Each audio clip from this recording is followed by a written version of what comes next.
Good morning. My name is Clarissa Wallace. I'm a longtime clinical endocrinologist in New Westminster, BC.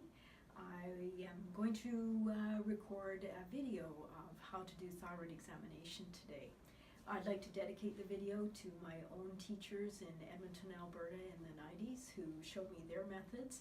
I realize that I've probably changed that method over the years, as you will when you hopefully have some helpful guidance from this video, but you go on to clinical practice and find out what works best for you.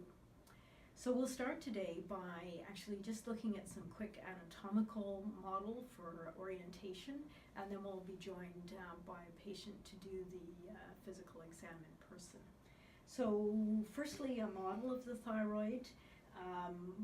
Many people are aware that the thyroid is butterfly shaped, and that each lobe may be as long as 4 centimeters in the long axis, as thick as 2 centimeters, and as wide as 2 centimeters, although there's a great deal of variation in the size of the thyroid, both individually and in populations, with iodine supplemented populations tending to have smaller thyroids, perhaps with as little as half of this bulk, or about 10 grams, maybe a maximum of 20 grams in weight from autopsy specimens.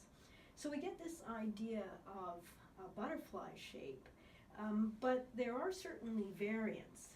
The thyroid forms embryologically at the back of the tongue and migrates down the anterior neck to its position low in the neck, in the bow tie sort of area. But along the way, it can leave deposits.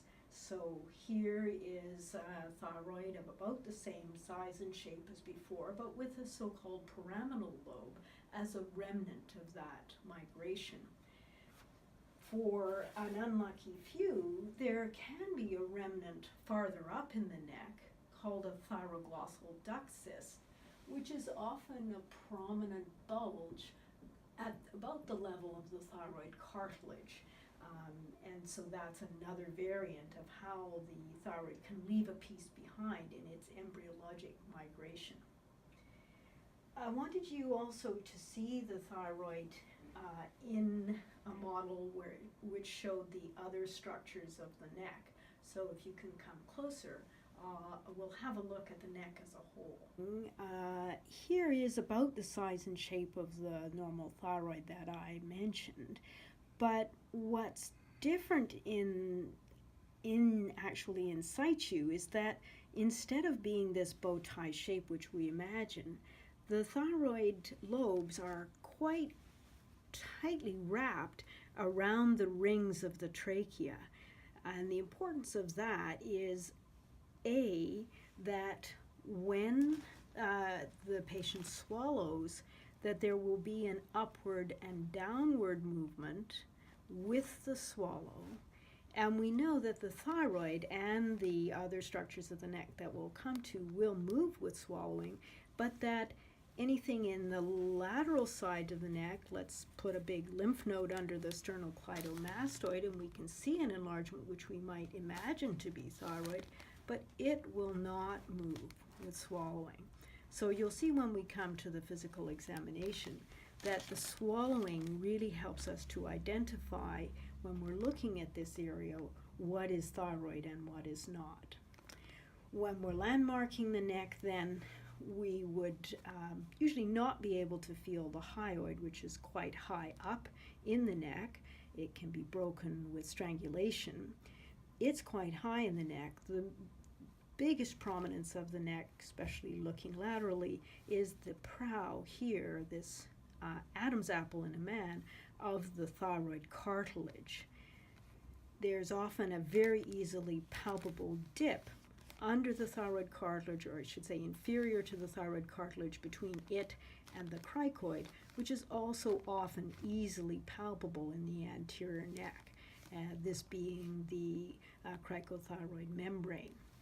A couple of rings down, we would usually then encounter the isthmus of the thyroid, which may or may not be palpable or visible, and of course the lobes of the thyroid attached to the isthmus coming in the mid to lower portion of each lobe.